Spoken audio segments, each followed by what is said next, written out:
It's a tough ask, of course. You know, the thing with Usyk is he doesn't depend on his power to knock you out. He depends on his skill. That's why it's a tough ask, because he's going to box rings around you. Daniel's a different fighter, but let's not make no mistakes about this. He's fighting one of the best fighters. So he has to do something amazing to win this fight. You know, do you understand? So he has to go in there and do something which has never been done before. Yeah. You know, jabs, using lateral movement. Boxing heavyweight Derek Chisora has stirred things up ahead of the Usyk versus Dubois rematch. He says if Daniel Dubois doesn't change his entire game plan, he's doomed to lose again. Chisora claims Dubois needs to stop relying on raw power and actually use his brain this time, especially his jab. According to him, beating Usyk isn't about muscles.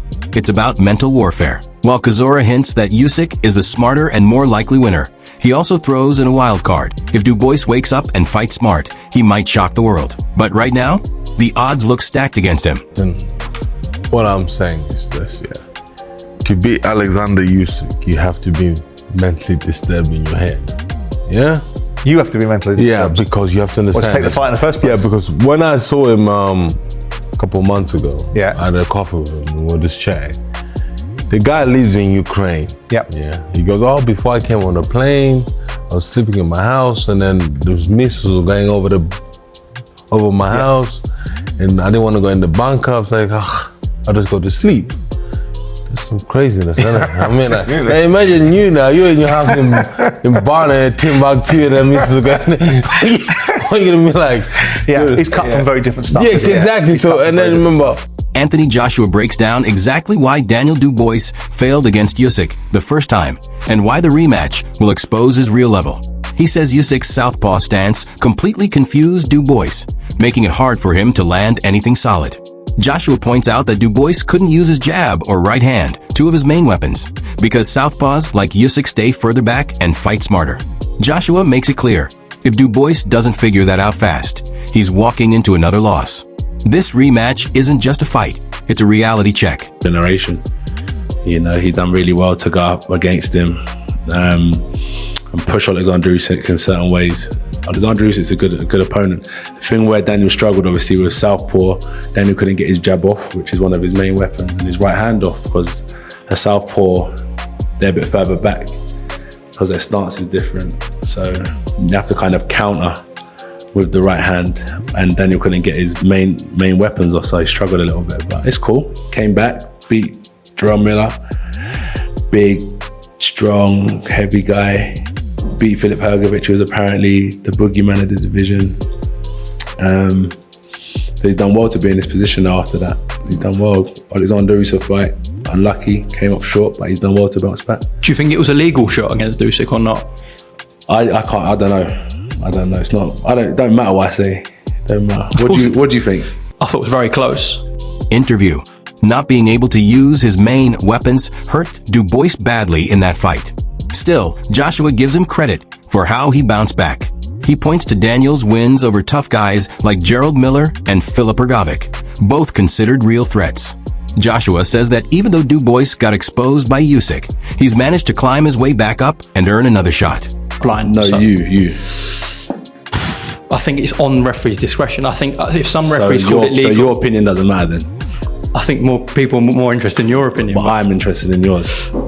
If the referee called it legal... No. You. Either way, I think. Either way. Because some could argue Usyk wears his shorts high. You. I'll say it was legal. It was legal. We can call it legal. Illegal. No, legal. Okay, legal. Oh yeah, you must have an opinion as well. Probably legal. It's a fight. You get hit around the belt, you get hit around the leg. I think it is what it is. He got hit and he went down. Legal.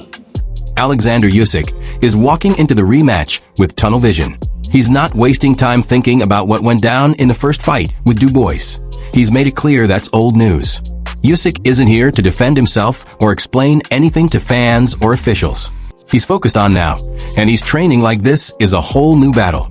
He sees this as a fresh test, not a repeat. His mindset is sharp, disciplined, and all about the future. No emotions, no excuses. Just pure intent to prove once again why he's levels above Dubois. All situation. But I not think about my first fight because it was in the past. Now we have a new fight. Maybe, I don't know, but I not think about this. Maybe Daniel do it again, but for me it doesn't matter because it's God's will. But I ready. I training long time. I have good protect in my both. Doesn't matter. Do they think too much about the past? Eddie Hearn brings a sharper take to the rematch hype. With years of promoting world title fights, he knows the game inside out, both in the ring and behind the scenes. Hearn says there's serious pressure this time, especially after the controversial end last time. But he makes it clear, Dubois has the most to prove. He questions whether Daniel really belongs among the elite and suggests this fight will settle that. While he gives credit to Dubois' team for adjusting the game plan, there's a hint of doubt. Like even Hearn isn't fully convinced the changes will be enough. First fight, that was a low blow or not? I don't actually know your opinion. I did. I mean, personally, I keep seeing the photos. You know, at the time of the punch, I believe it was low. Was it borderline? Yes. Were his trunks high? Maybe. So, for me, I did think that it was below the shorts. Where's the navel? Where's all this? Was it Louis Pabon? Was he the referee? Correct. You know, does he have to say, look, we can't see your navel, you got to pull your shorts down? He didn't do any of that. No, but that's what I'm saying. You know, Don't mention his name around Frank. Oh, Louis Pabon. Okay. Whatever you do, don't mention. But one thing I will say is, Usyk don't like it to the body, and he was probably lucky. Because even if it was 3 or 4 inches higher, I think it would have had the same effect that it had. It didn't hit him in the nuts, put it that way. When he went on Piers Morgan, didn't they, a couple of weeks ago after the fight, and they played it back, and it was here, it was right there. That's where it was. You see it on there.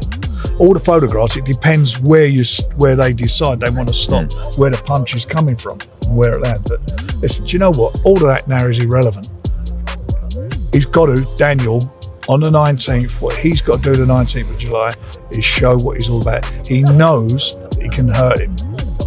And Usyk knows that as well. He's a completely different fighter now. He is. Well, they said it, their team. When Usyk and Dubois first clashed in 2023, the fight didn't end without drama. The moment everyone still talks about is that body shot Dubois landed, called a low blow by the referee. That single call set off a firestorm in the boxing world. Some fans and analysts argued it was a clean, legal shot that should have ended the fight, while others backed the ref's decision. Either way, that call stole the spotlight from what was an intense battle. It left behind more questions than answers, and a rematch filled with tension and unfinished business. Actually, go and look at the... Two of them, just to correct you there, and I agree with the judges on this, 2 of the judges gave him the 4th round. One of the judges gives him the 5th round, which is the low blow round. The 4th round, 2 of the 3 judges give the 4th round to Dubois, not the 5th. Yeah, but one of the judges did give him the 5th. Yes, they did, yeah. One of them did give him the 5th, yeah.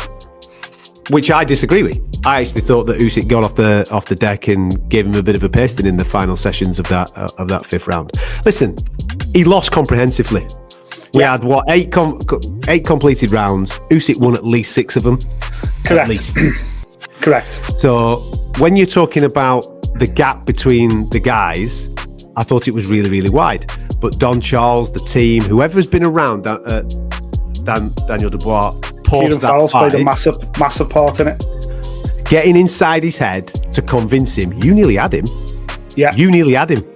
Yeah. To get him, it doesn't matter whether I believe it, or Tom, Dick, or Harry down the road believes it, or any fan believes it. We all saw what we saw. As long as Daniel Dubois believes what he's being told. This rematch isn't just a fight. It's personal, controversial, and career-defining. One will rise, one will fall, and there'll be no excuses this time. Like, comment, and subscribe for the truth behind the gloves.